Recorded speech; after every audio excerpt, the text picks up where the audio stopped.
And welcome back to Public Affairs on Peach. We want to shift gears a bit this segment and introduce you to State Representative Brenda Lopez from Norcross. She is the first Latina ever elected to the state legislature. So congratulations on that distinction. Thank you so much, and thank you for the invite. And full disclosure, I'm Latina myself, Bolivian and Peruvian.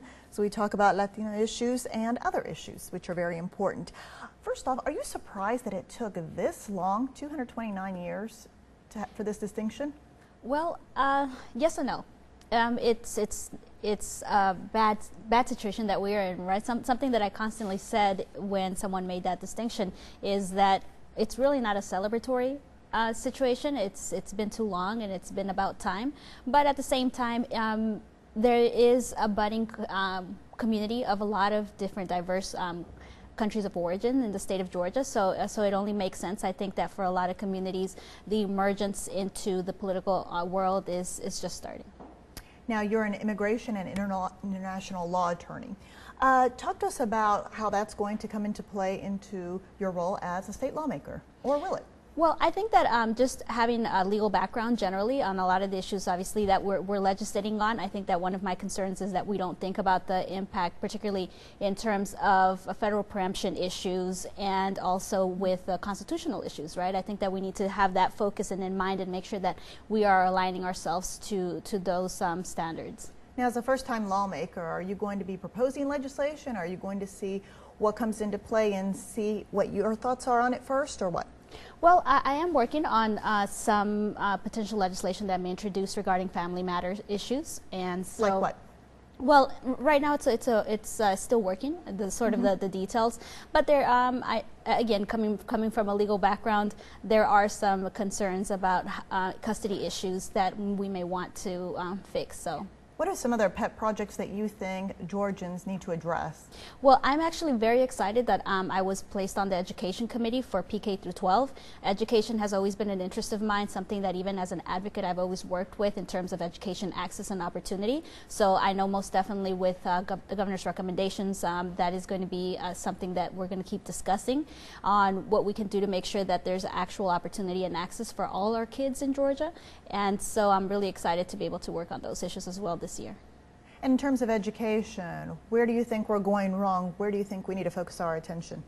Well, one of the things that we keep mentioning regarding especially what happened with the Opportunity School is that we don't have failing students, right? And when we say failing schools, it comes with that connotation that there's something institutionally wrong with the staff or administration, and even if that's not bad enough, that there's something inherently wrong with the children that are in those schools. If we look at the schools that are placed on this list, it tends to be low-income communities, rural communities, school students that have predominantly high numbers of minority students.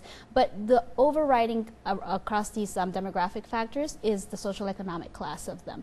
And so I think that if we continue to focus on improving the funding for wraparound services, in addition to raising the standards and raising the pay for our teachers, is absolutely vital so that we can have quality teachers, not just in schools or school districts that can afford to pay higher wages or better incentives, but that we have that across the board throughout our state.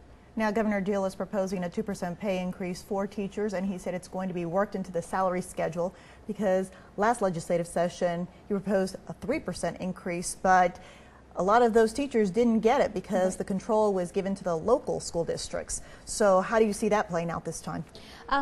Absolutely. During his State of the State, I was really happy to hear the 2% and then the 3% increase as well. But we are still below average in terms of teacher pay in our nation, right? And we're also not back to the funding that we even had pre-recession. And although absolutely there has been an increase in the budget throughout the last few couple of years, we are still not at the level we were pre-recession. So I don't want us to normalize the new lower amount by saying that yes, we've added because we have, but still we're not back to where we need to be in terms of funding, and we're not where we need to be generally in terms of funding. Okay, let's talk about national politics now. President-elect Trump said once again in his news conference that he's committed to building that wall. Your thoughts on that as far as Georgia? Well, going to the national aspect regarding that, well, speaking particularly from the as the standard bearer for the Republican Party, that's not very fiscally responsible. To say that you're going to build a wall, there's already, there are actually several areas that are walled off. There's obviously been an increase, even on the Obama administration, has been one of the highest increases in enforcement and employment amongst the Border Patrol. So I don't know how much more of the rhetoric that is, or how much more that is, or how that is actually going to pan out from his campaign to reality. In terms for us in Georgia, one of our concerns is that, again, who are we as a state? And just as much as the question is who are we as a country, is who are we as a state, and what sort of image do we want to have, particularly in terms of our economic development in our state. We have multiple countries that have a direct investment here in our state, and it's not a great image to have if we're going to go back to basically the conversation we had at the federal level. Okay. Thank you very much. And stay with us. Our Republican strategist drops by. She'll talk about going to the Trump inauguration next week and the transition process.